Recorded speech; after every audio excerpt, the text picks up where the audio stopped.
Assalamualaikum warahmatullahi wabarakatuh. Nama saya Nur Hidayati, saya dari Fakultas Tarbiyah Prodi PAI. Di sini saya akan presentasikan mata kuliah Sejarah Peradaban Islam, yakni tentang peradaban Islam masa Rasulullah SAW dan masa Khulafaur Rasyidin. Saya akan mulai dengan peradaban Islam masa Rasulullah SAW. Sebelumnya kita harus mengenal siapa sih Rasulullah itu. Kita mulai dari silsilahnya. Ada 3 bagian silsilah pada Rasulullah, yakni silsilah yang sampai pada Nabi Adam, silsilah yang sampai pada Nabi Ibrahim, dan silsilah yang sampai pada Adnan. Silsilah yang sampai pada Nabi Adam dan yang sampai pada Nabi Ibrahim, di sini ada banyak perbedaan pendapat dari sumbernya, sehingga tidak akan saya bahas. Sedangkan silsilah sampai Adnan sudah disepakati oleh ulama, yang dari sisi ayah adalah Nabi Muhammad SAW bin Abdullah bin Abdul Muthalib bin Hashim bin Abdi Manaf bin Qusay bin Kilab bin Murrah bin Ka'ab bin Lu'ay bin Ghalib bin Fir bin Bakar bin Nadir bin Kinanah bin Huzaimah bin Mudrikah bin Ilyas bin Mudar bin Nizar bin Ma'ad bin Adnan. Sedangkan dari sisi ibu adalah Nabi Muhammad SAW bin Aminah binti Wahab bin Abdi Manaf bin Qusay bin Kilab bin Murrah bin Ka'ab bin Lu'ay bin Ghalib bin Fihir bin Bakar bin Nadir bin Kinanah bin Huzaimah bin Mudrikah bin Ilyas bin Mudar bin Nizar bin Ma'ad bin Adnan. Lalu bagaimanakah masa kehidupan Rasulullah SAW? Masa kehidupan Rasulullah SAW saya akan baginya menjadi 2, yakni masa pra-kerasulan dan masa setelah kerasulan. Masa pra-kerasulan ini adalah masa dari kelahiran Rasulullah sampai beliau diutus. Masa Rasulullah SAW lahir di kota Mekah pada tahun Gajah. Beliau lahir dalam keadaan yatim, dan beliau ketika sudah menginjak usia 6 tahun juga menjadi piatu, ditinggal mati oleh ibunya.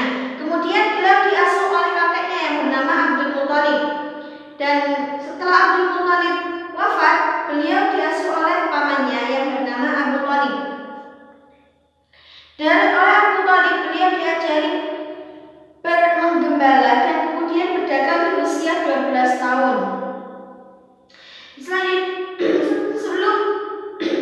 Sebelum beliau menjadi Rasul, beliau dikenal sebagai julukan Al-Amin, yakni orang yang dapat dipercaya. Masa setelah beliau menjadi Rasul, masa ini terbagi menjadi 2, yakni dakwah periode Mekah dan dakwah periode Madinah. Dakwah periode Mekah ini terbagi menjadi 2 metode, yakni secara sembunyi-sembunyi dan secara terang-terangan. Secara sembunyi-sembunyi ini adalah setelah beliau mendapatkan wahyu pertama di Gua Hira, yakni surat Al-Alaq ayat 1-5 yang kemudian disusul dengan surat Al-Mudaththir ayat 1-7. Dari dakwah secara sembunyi-sembunyi ini, beliau berdakwah kepada kerabatnya, dan ada 30 orang pertama yang masuk Islam, yang disebut dengan As-Sabiqun Al-Awwalun. Kemudian 3 tahun kemudian turunlah surat Al-Hijr ayat 94 yang memerintahkan Rasulullah untuk berdakwah secara terang-terangan. Dari dakwah secara terang-terangan ini menimbulkan beberapa reaksi. Di antaranya adalah ada orang-orang yang menerima pada ajaran Islam, ada yang menolak, ada pula yang bersifat munafik. Mereka yang menerima adalah orang-orang yang mempercayai bahwa ajaran yang dibawa oleh Rasulullah itu memang berdasarkan wahyu. Sedangkan mereka yang menolak adalah orang-orang yang menganggap bahwa ajaran Rasulullah ini bersifat mengancam karena tidak sesuai dengan yang diajarkan nenek moyang, dan takut tidak mendapatkan kekuasaan dengan adanya Rasulullah sebagai pemimpin umat Islam. Sedangkan yang terakhir adalah orang-orang munafik, yakni orang-orang yang ingin menunjukkan Islam dari dalam dan ingin merebut kekuasaan Rasulullah. Pada dakwah periode Mekah ini, misi Rasulullah adalah menegakkan kalimat tauhid la ilaha illallah Muhammadur Rasulullah. Akibat dari dakwah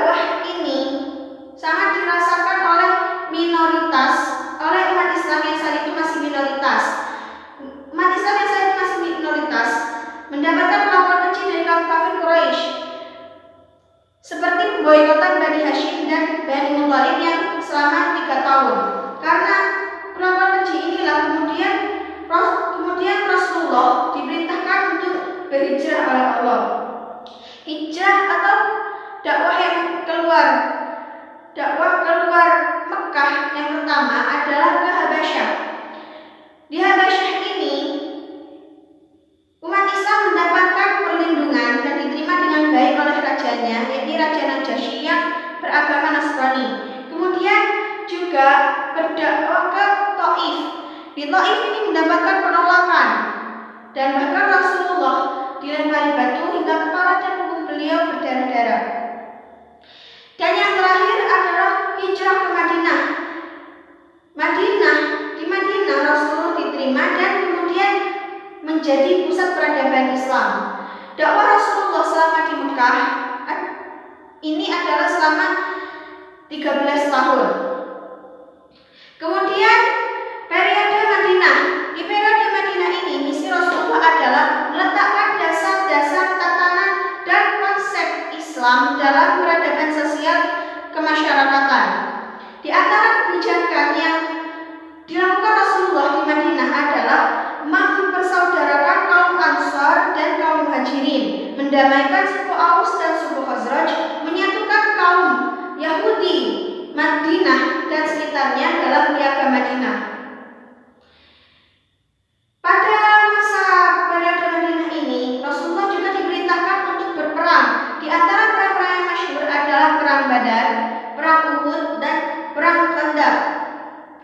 Ada 27 peperangan yang mana Rasulullah terjun langsung di dalamnya. Kemudian dilanjutkan dengan Fathu Mekah yang terjadi 8 Hijriah. Pada Fathu Mekah ini juga Rasulullah melaksanakan haji wada. Kemudian Rasulullah kembali ke Madinah dan wafat di sana pada usia 63 tahun, yakni tanggal 12 Rabiul Awal tahun 11 Hijriah. Beliau berdakwah di Madinah selama 11 tahun. Yang selanjutnya adalah masa pemerintahan Khulafaur Rasyidin. Siapa sih Khulafaur Rasyidin itu? Khulafaur Rasyidin adalah pemimpin setelah Rasulullah yang mendapat petunjuk yang dipilih secara mufakat. Mereka adalah Abu Bakar As-Siddiq, Umar bin Khattab, Utsman bin Affan, dan Ali bin Abi Thalib. Siapa sih Abu Bakar itu? Kita mulai dari silsilahnya. Nama asli beliau adalah Abdullah bin Abi Quhafah. Ada pula yang mengatakan nama asli beliau adalah Abdul Ka'ab. Beliau adalah dari kabilah Taim bin Murrah bin Ka'ab. Abu Bakar termasuk salah satu dari as-sabiqunal awwalun. Beliau adalah yang menemani Nabi saat hijrah ke Madinah dan bersembunyi di Gua Tur. Beliau dijuluki As-Siddiq karena beliau selalu membenarkan segala sesuatu dari Rasulullah. Lalu bagaimana pengangkatan Abu Bakar tersebut? Abu Bakar dibaiat di Saqifah Bani Sa'idah setelah wafatnya Rasulullah, setelah kaum Muhajirin dan kaum Ansor saling beradu pendapat tentang siapa yang lebih baik untuk menjadi pengganti Rasulullah. Abu Bakar dipilih melalui musyawarah secara mufakat. Pemerintahan Abu Bakar adalah sistem politiknya pada masa Abu Bakar bersifat sentral, jadi kekuasaan legislatif, eksekutif, dan yudikatif yang terpaut dalam tangan khalifah. Namun dalam menjalankan tugasnya, Abu Bakar masih tetap melaksanakan musyawarah untuk mendapatkan sebuah keputusan. Kebijakan yang dibuat Abu Bakar antara lain adalah memberantas nabi palsu, yakni Musailamah al-Kadzdzab, Tulaihah bin Khuwailid, dan Sa'jah at-Tamimiyah. Kemudian juga beliau memberantas orang-orang murtad dan kemudian yang menimbulkan perang riddah. Beliau juga mengumpulkan ayat-ayat Al-Quran yang saat itu masih berserakan di tulang, pelepah kurma, pohon, kayu, dan lain-lain. Beliau juga memerangi kaum ingkar zakat setelah kematian Rasulullah. Beliau juga melakukan perluasan wilayah hingga ke Yordania. Abu Bakar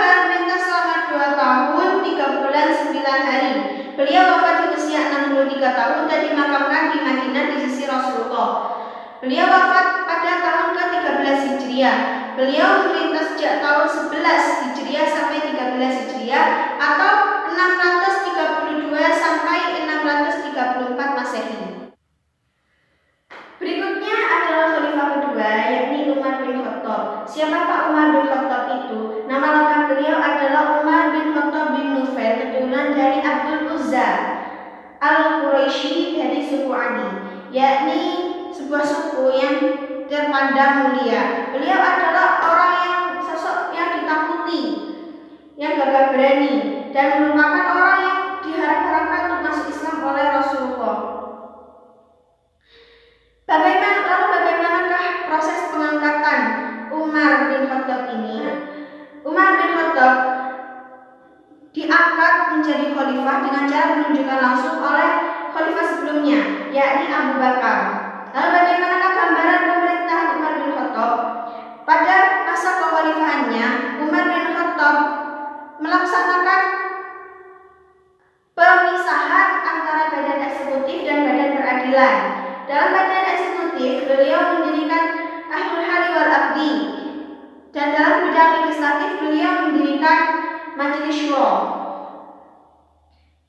Pada masa pemerintahannya, Umar bin Khattab juga membagi wilayah kekuasaannya menjadi daerah-daerah yang dipimpin oleh gubernur. Umar juga membangun kota Basrah sebagai markas dari tentara Islam. Beliau juga termasuk prestasi beliau adalah membentuk kalender Hijriah yang dihitung dari sejak Rasulullah hijrah. Khalifah Umar bin Khattab memerintah selama 10 tahun 8 bulan kurang 2 hari. Beliau wafat dalam keadaan syahid saat sholat subuh di masjid karena ditikam oleh Abu Lu'lu'ah al-Majusi. Beliau wafat pada usia 63 tahun dan dimakamkan di sisi Nabi. Beliau memerintah sejak tahun 13 sampai 23 Hijriah atau 634 sampai 644 Masehi. Berikutnya adalah khalifah ketiga, yakni Utsman bin Affan. Siapakah Utsman bin Affan itu? Nama lengkapnya adalah Utsman bin Affan bin Abi al-As bin Abdi Syams bin Abdi Manaf bin Qusay bin Kilab. Beliau adalah termasuk salah satu dari as-sabiqun al-awwalun dari kalangan orang kaya. Beliau adalah orang yang mendapat julukan Dzun-Nurain karena menikahi 2 putri Rasulullah, yakni Ruqayyah dan Ummu Kulsum. Lalu bagaimanakah pengangkatan Utsman bin Affan ini? Utsman bin Affan dipilih berdasarkan musyawarah yang dilakukan oleh Dewan Syuro. Beliau dibaiat pada usia yang sudah renta, yakni usia 70 tahun. Lalu bagaimanakah gambaran pemerintahan Utsman bin Affan ini? Strategi dan substansi dakwah yang beliau lakukan diantaranya adalah perluasan wilayah yang terdiri dari 2 bagian, yakni menyelesaikan pemberontakan yang terjadi karena adanya wilayah-wilayah yang ingin merdekakan diri dari kekuasaan Utsman, dan melanjutkan perluasan wilayah yang dilakukan oleh Umar bin Khattab. Dalam kebijakan yang lain adalah beliau memodifikasi dan menstandarisasikan Al-Quran dalam sebuah mushaf yang kemudian dikenal dengan Mushaf Utsmani. Pada masa pemerintahannya, beliau juga memperluas wilayah Masjidil Haram dan Masjid Nabawi. Hal ini dikarenakan banyaknya populasi umat Islam yang berhaji pada saat itu. Khalifah Utsman bin Affan memerintah selama 13 tahun kurang 12 hari. Sifat beliau yang lemah lembut membuat beliau dimanfaatkan oleh para kerabatnya yang dipercayai untuk menjalankan pemerintahan. Dari hal tersebut kemudian timbullah kritik dan konflik pada paruh terakhir masa pemerintahan beliau. Akhirnya dari kritik dan konflik ini timbullah golongan pengkhianat yang akhirnya membunuh Utsman bin Affan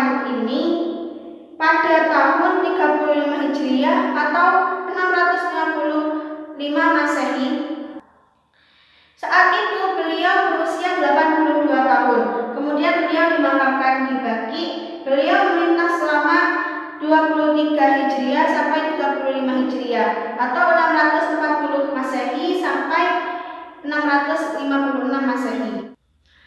Khalifah yang keempat adalah Ali bin Abi Thalib. Siapakah Ali bin Abi Thalib tersebut? Ali bin Abi Thalib adalah sepupu Rasulullah. Ali dilahirkan di Mekah, tepatnya di dalam Ka'bah pada hari Jumat 13 Rajab sekitar tahun 600 Masehi. Beliau sejak kecil sudah dididik oleh Rasulullah. Ali saat Rasulullah mendapatkan wahyu pertama itu masih berusia 10 tahun. Jadi beliau termasuk orang yang masuk Islam pertama kali dari golongan anak kecil. Lalu bagaimanakah pengangkatan Ali bin Abi Thalib? Ali bin Abi Thalib dibaiat menjadi khalifah berikutnya setelah umat Islam mengalami kekosongan bangku khalifah selama 5 hari. Sedangkan pada saat itu tidak ada yang mencalonkan diri untuk menjadi khalifah dan tidak ada yang dirasa pantas untuk menjadi khalifah. Lalu bagaimanakah masa pemerintahan Ali bin Abi Thalib? Selama Ali bin Abi Thalib memerintah, beliau tidak pernah merasakan ketenangan dalam bangku pemerintahannya. Pemerintahan beliau tidak bisa dikatakan stabil. Hal ini dikarenakan banyaknya pemberontak kepada kekuasaan kepada pemerintahan Ali.